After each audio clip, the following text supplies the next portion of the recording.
चलिए अब आपको बताते हैं कि जी मीडिया डिजाइन बॉक्स के एग्जिट पोल के मुताबिक गोवा में किस पार्टी को कितनी सीटें मिलने के इम्कान है। बीजेपी की अगर बात करें तो 13 से 18 सीटें मिल सकती हैं। वहीं कांग्रेस की अगर बात करें तो 14 से 19 सीटें मिल सकती हैं 40 सीटों में से। इसके साथ ही महाराष्ट्र गोमांतक पार्टी को 2 से 5 सीटें मिलने का इम्कान जाहिर किया जा रहा है।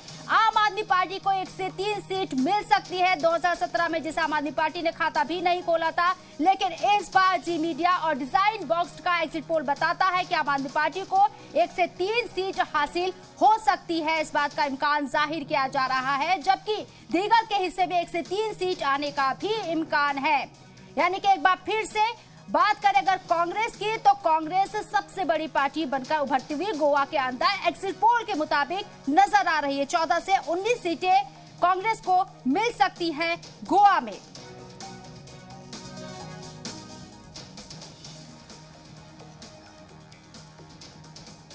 गोवा में किसको अक्सरियत मिलती नहीं दिख रही है। कांग्रेस सबसे बड़ी पार्टी के तौर पर उभरती दिख रही है। कांग्रेस को 14 से 19 सीटें मिल सकती हैं। हालांकि बीजेपी भी ज्यादा पीछे नहीं दिख रही है। बीजेपी को 13 से 18 सीटें मिल सकती है। कांटे की टक्कर नजर आ रही है। हालांकि तस्वीर 10 मार्च को साफ हो पाएगी। करीब करीब 2017 वाली तस्वीर रिपीट होती नजर आ रही है गोवा की 40 सीटों पर। तब भी कांग्रेस सबसे बड़ी पार्टी थी, लेकिन बीजेपी दूसरे दलों की मदद से सरकार बनाने में कामयाब रही थी। गोवा में कांग्रेस की सरकार गोवा में बन सकती है। कांग्रेस सबसे बड़ी पार्टी, ये जाहिर किया जा रहा है। कांग्रेस की हम बात कर रहे हैं गोवा के अंदर, तो 14 से 19 सीटें कांग्रेस को मिल सकती है।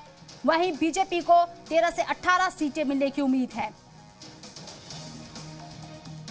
इसके साथ ही वोट परसेंटेज की अगर बात करें तो गोवा में कांग्रेस को 33% वोट मिलने का अंदाजा लगाया जा रहा है। बीजेपी को गोवा में 31% वोट मिल सकता है। आम आदमी पार्टी को गोवा में 12% वोट मिलने की उम्मीद है। यानी कि एक बार फिर से जो वोट बैंक है वो कांग्रेस की तरफ इशारा कर रहा है कि कांग्रेस का वोट बैंक एक बार फिर से मजबूत नजर आ रहा है। हालांकि बीजेपी बहुत ज्यादा पीछे नहीं है। कांग्रेस जहां 33% वोट हासिल करती हुई नजर आ रही है गोवा के अंदर एग्जिट पोल के मुताबिक, वहीं बीजेपी को गोवा में 31% वोट मिल सकते हैं।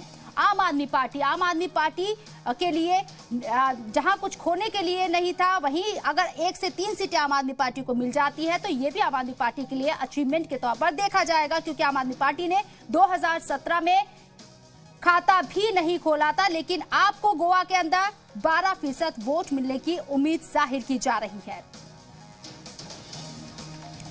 गोवा की अगर बात करें तो मेरा सवाल सबसे पहले यहाँ पर प्रोफेसर साहब से। प्रोफेसर साहब, गोवा की अगर बात करूं तो टोटल सीट यहाँ 40 है। जो अभी एग्जिट पोल के मुताबिक जो रुझान सामने आ रहा है, आपको क्या लगता है कि कमोबेश वही तस्वीर रिपीट होगी? कांग्रेस को भले ही यहाँ पर सीटें ज्यादा मिल रही है, लेकिन बीजेपी बहुत ज्यादा पीछे नहीं है।